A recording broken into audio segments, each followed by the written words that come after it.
शकता. जो संविधानाला कारणीभूत आहे त्याला तुम्ही संपवायला निघाले.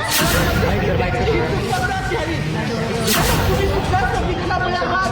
पालकमंत्री सुद्धा पालकमंत्री संविधानामुळे आहे.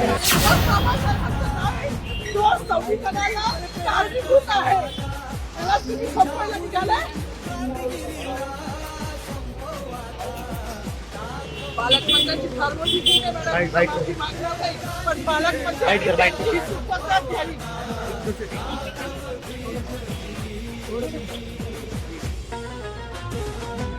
मला मीडियाशी घेणं नाही मॅडम. मला सस्पेंड केलं. मी माणूसचे कार्य उठली. मी माफी काम करीन, पण बाबासाहेबांची ओळख पुसून येणार नाही. मला सस्पेंड करायचे करू शकता मॅडम. बाबासाहेबाला संपवायचं काम करायचं नाही.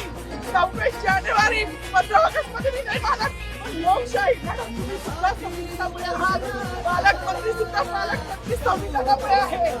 कोणताही जाती भेद नाही. बाबासाहेबांचं नाव आता तरी भाषणात येईल, मग तरी भाषणात येईल. ज्या लोक संविधानाला लोकशाहीला कारणीभूत नाही त्यांची नावं वारंवार घेतली गेली. मग तो संविधानाला कारणीभूत आहे, तो प्रजासत्ताक दिनाचा जो मानकरी आहे त्याचं नाव भाषणात का नाही.